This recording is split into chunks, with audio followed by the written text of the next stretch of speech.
You know that feeling, right? The one just before you walk into a packed room or maybe when you need to speak up. Oh, yeah. That little hesitation. That flicker of anxiety, yeah. Huh. And the thought, maybe just play it safe this time. Hold back what you really think. Mm-hmm. It's like you feel the weight of, I don't know, what people might be thinking. Yeah. Even if they're not. It makes it hard to just be. Exactly. Like biting your tongue or nodding along when you totally disagree or, putting on that brave face when you're actually freaking out inside. It's exhausting, that constant performing. That really is the quiet cost, isn't it, when we're navigating social stuff under pressure. And the sources you sent over, they really highlight how much that can impact our well-being. They really do. But what if the relief from that pressure, that anxiety, isn't about changing yourself to fit in better? What if it's actually about, reclaiming who you already are? About being authentic. Yes, being your authentic self. That's exactly what we're digging into today. We've looked through all the material you provided, articles, notes, research covering this from, health, psychology, mental wellness, all those angles. So our mission for this deep dive is to really unpack, what does authenticity actually mean here? And why is it so darn difficult when you feel that pressure? And then pull out the practical stuff, right? Yeah. The strategies from these sources that can help you navigate it all and live more genuinely. Let's do it. So first things first, what do these sources actually mean by authenticity? It sounds simple, just be you, but there's a bit more to it. Yeah. There is. Yeah, it's not just about having weird hobbies or something. The material frames it more as being and acting in a way that lines up with how you genuinely see yourself. Okay. And importantly, how you present yourself. Yeah. It's less about trying to be like someone else or hitting some external benchmark and more about letting your own natural self kind of come through. Got it. So less defining a perfect self, more allowing your real self. And the flip side of this, the material calls it the false self or adaptive self.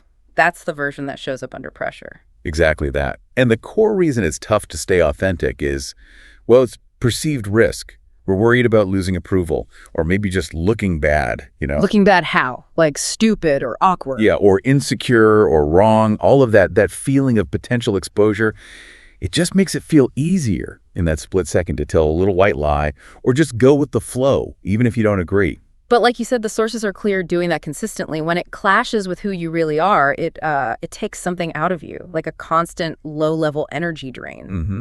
And this constant adapting, this living from the false self, it links directly to those negative feelings you found in the material. The anxiety, the depression, trouble managing emotions. Right, and even that sort of hollow feeling, like you're not really being seen for who you are. Exactly. Which brings us to something like imposter syndrome. The sources talk about this quite a bit. Yes. That feeling like you're a fraud, right? Like your achievements aren't really yours. Yeah, like you just got lucky or someone made a mistake letting you in.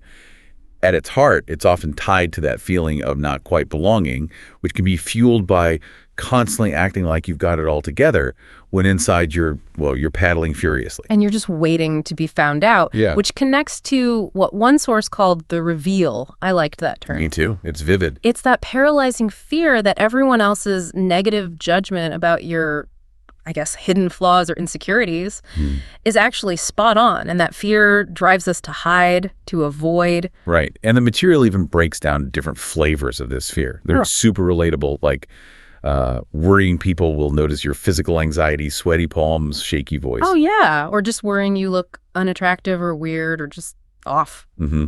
Then there's the fear about your personality or abilities not being cool enough, smart enough, competent enough. Just not enough. Pretty much.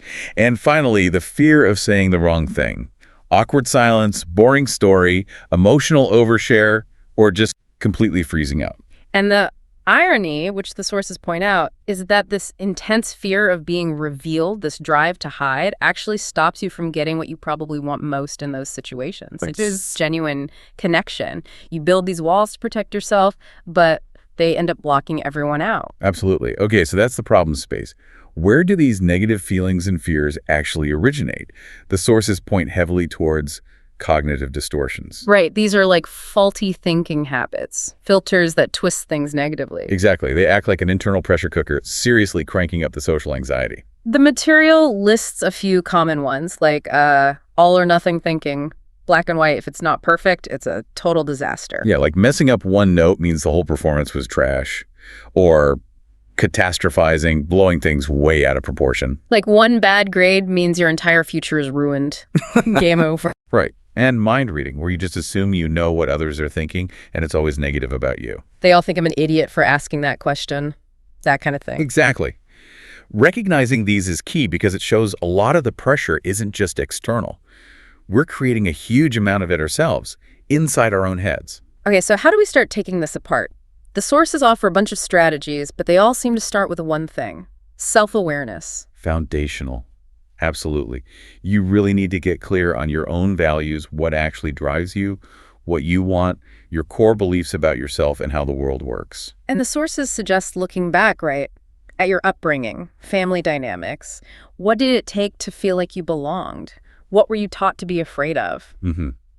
Understanding those origins can really illuminate why certain situations trigger you now. Things like journaling, quiet reflection, maybe talking with a therapist. These are ways to uncover those deeper layers. And once you have that awareness, you can start making choices that actually align with your true self, instead of just reacting based on old fears. And right alongside awareness comes acceptance and self-compassion. This is a big theme. Living authentically isn't about being flawless. It's about embracing the whole package, strengths and weaknesses. Yeah, letting go of that constant comparison game. Your journey is yours. Staring at everyone else's curated Instagram feed, that's just a trap. Totally. The material says real success is measured by your own yardstick. And it calls out perfectionism, which often drives that inauthentic, trying too hard feeling. Calls it an illusion, I think. Yeah. And the antidote offered is interesting. Vary your standards. Go high for the really important stuff like your health, key relationships. But for the medium or low priority things, aim for competent or good enough. That frees up so much mental energy. That makes sense. And then self-compassion. Treating yourself kindly when things are tough instead of beating yourself up. Exactly. Like you would treat a good friend. Accepting yourself as, a perfectly imperfect human being. And the sources also mention leaning on supportive people when you're struggling. Don't try to tough it out alone. Okay, so foundation built. Awareness, acceptance. Now, what about actively tackling those negative thoughts? The cognitive distortions. This is where CBT tools come in. Right. Cognitive behavioral therapy techniques. One powerful approach is just identifying those hidden self-criticisms. Using prompts like, when I do this specific thing, it will prove that I am this negative thing I fear. Just naming the monster under the bed? Kind of, yeah. It makes it less powerful. Then you challenge it. Ask yourself, okay, how bad would it really be if that happened? Seriously, what are the odds? And crucially, how would I cope? The reality check. Exactly. You often realize the feared outcome is way overblown, and you're actually more resilient than your anxiety lets you believe. Writing these challenges down, debating them, can make it stick. But thinking differently is only half the battle, right? The sources emphasize doing things differently, too. Behavioral stuff. Taking action. Absolutely key. Avoiding scary situations just feeds the anxiety. The way out is through gradual exposure. Baby steps, repeated, sometimes called in vivo desensitization. Or just practice, basically. Pretty much. Practice facing the fear in small doses. The sources give great examples. If talking to people is hard, maybe just make eye contact and smile at 3 people today. Or ask them for the time. Small wins. Or going to that party with a tiny goal, like talk to 2 people for 60 seconds each. And that's it. Success. Exactly. Build that evidence that you can handle it. There's also that interesting idea of paradoxical repetition. Yeah, that sounded a bit weird but intriguing. Deliberately doing the feared thing or saying the feared thought out loud. Sometimes even exaggerating it, like Right. singing it. The idea is that by intentionally confronting it over and over, it loses its scary edge. It can actually become kind of liberating or even funny. And acting as if?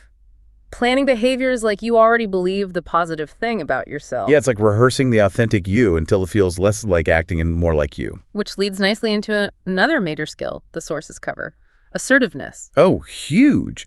This is framed as that sweet spot between being passive, letting people walk all over you, and being aggressive, walking all over them. It's expressing yourself directly, honestly, but respectfully. Exactly. And the really good news, it's a learned skill. You're not born assertive or unassertive. You can learn it. And the benefits are big. Better relationships, more self-respect, less anxiety and depression, less simmering resentment. Definitely. Techniques involve practicing what you say, clear requests, stating feelings, setting limits and how you say it, eye contact, calm tone, posture. Things like the broken record technique or fogging. Politely repeating your point or acknowledging their feeling but sticking to your guns. Right. And there's that head held high assertion technique. I thought that was practical. Where you write down your worst case social scenario. Yeah, your fear come true, and then you write out specifically how you would handle it assertively, with dignity. Having that script ready can make you feel much more prepared and less likely to freeze or retreat. Makes sense. And tied closely to assertiveness is communication and boundaries. Fundamental. Being open and transparent about your thoughts, feelings, needs, even when it feels vulnerable, builds trust. And boundaries.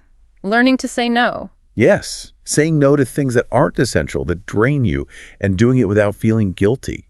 Protecting your time and energy is crucial for having the space to be authentic. The sources also touch on mindfulness and connecting with your body, getting out of your head a bit. Totally. Spending quiet time, maybe without devices, just noticing your breath, observing thoughts without judgment. It quiets the external noise. And tuning into physical sensations, that gut feeling, tightness versus openness. Your body often knows the truth before your brain does. Deep belly breaths can really ground you. Okay, so we've talked about awareness, acceptance, challenging thoughts, taking action, being assertive. What about actively focusing on the positives?